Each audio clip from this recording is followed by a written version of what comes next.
Hey everybody, it's Rob C. Back again. It's been about 2 months since I've posted a video, so hello to everybody. Hope you're all doing fantastic.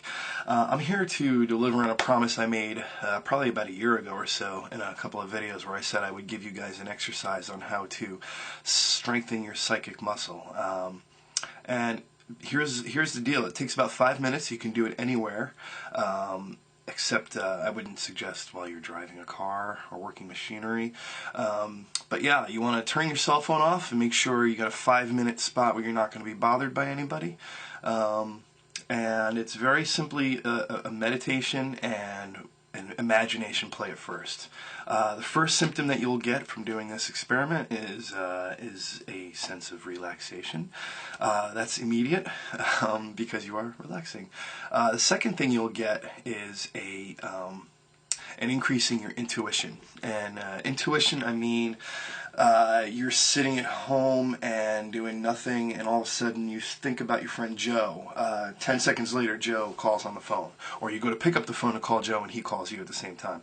That's what I mean by intuition. Or, knowing something's going to happen right before it happens. Like, that whole, I was about to take a step onto the street, but something told me to step back, and a car came by and almost hit me. That kind of thing. That will be increased, and you will definitely notice a spike in that. So here's how the exercise goes. And basically everyone has a psychic muscle, but we don't use it, so we don't experience psychic activity. Most of us don't even believe that it's there, but trust me, it is. It's very much like asking a skinny kid to bench press 300 pounds. He's not going to be able to do that unless he practices and works those muscles up. They're there, he just can't do it like that right now. That kind of thing. So here's how it works. You relax, sit down where you're going to do this and take a few deep breaths and just definitely relax. Let all your worries drain out of your head. All the stuff that you do to normally meditate or just, take a 5-minute break. So just let all that drain out of you. Now, pick an object, and I would suggest an object that is not in the room with you. Like, for instance, if you're in your living room, pick your coffee machine in your kitchen, or your clock, or pick there's a stop sign right outside your house. Well, go pick that stop sign, or your car that's in your driveway. Pick an object that's outside of your immediate environment, and what I want you to do is basically, with your imagination, go next to that object. Go next to that stop sign, and it's all imagination right now. What you do is just basically you want to get information from all 5 of your senses. So you want to go up next to it and smell what the surface of that object smells like, and get your first bit of information. Get it right away. Don't force it. Like, don't think about what it should smell like. You want zero thought to be involved in this process. You want to just, even if it's imagination or whatever, just smell it, get what it smells like, and move on. If you don't get anything, that's fine. Just move on to the next thing, because sometimes it doesn't smell like anything or taste like anything or whatever. And taste is the next one. So I want you to go up to that object and give it a lick with your imaginary tongue. And what does it taste like? What does it feel like on your tongue? Reach out to the object and touch it, and feel its texture. Is it rough? Is it grainy? Is it slimy because it's covered with grease? Is it scratchy? Is it smooth like glass? Get that information and move on to the next thing. And the next thing would be to knock on it. So knock on the surface of that object, and what does it sound like? Because, you can have like this plastic case right here sounds like that, or the wood sounds like this, or, this cardboard box sounds like that. Is it soft? Is it hard? Is it hot? Is it cold? What does it sound like when you knock on it? Does it sound metallic? Does it sound hollow? Does it sound solid? Get that information and move on to the next thing. Now, the next thing would be, after you've gotten all your sensual data about that object, and try not to use thought. Try to definitely use whatever comes to you. And even if it's crazy, if it's hot outside, but it feels cold, get that information and move on. Now, what I want you to do is shrink yourself to the size of a molecule and go into the surface of that object. Get in real close. Get inside of it. And listen to what it sounds like inside. What's the ambience like? Is it muffled? Is it noisy inside? Is there a ring to it from everything buzzing around you? Does it sound hollow and spacious and echoey? What does the ambiance sound like? Knock on the structures, the molecular structures around you. What does it sound like when you knock on it? Is it hot there? Is it cold there? Is it wet? Is it, get as much information as you can get. Lick the molecules. And what does it taste like when you lick a molecule?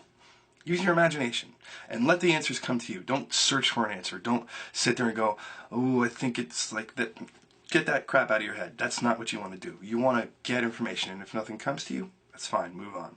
Now that you've gotten information from standing next to it and information from going inside of it, I want you to actually get up and go to that object and try it, and get information. I mean, it may look ridiculous to be licking a stop sign, so don't do that, but you can reach out and touch and just see, is it cold or is it hot? Is it actually what it felt like when I thought about it? Knock on it. Does it sound like what you heard when you did the mental thing? Sometimes your answers might surprise you. Sometimes it might sound exactly like what you heard, but you didn't expect it. You thought it was garbage information that you got, but you went and actually did it, and it did sound like that. And you might be pleasantly surprised that you actually got data that was different from what you thought it might be. So, you might start experiencing that 3 days after doing this, or maybe a week after doing this. You might experience it right away. But practice that for 5 minutes in the morning and 5 minutes at night or in the afternoon, at the minimum 2 times a day for 3 weeks, and see if, well, first of all, you're gonna thank me because you've just learned a way to relax.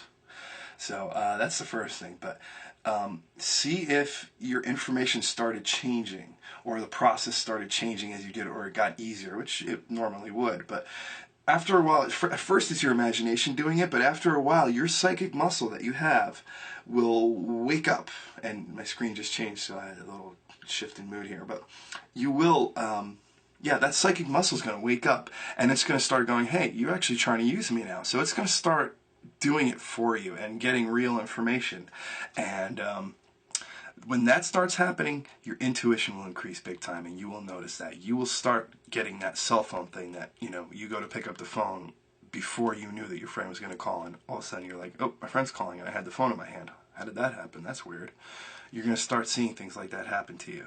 And from that point on, well, I'll tell you what the next point is. The thing that's interesting, this is basically the basics of remote viewing.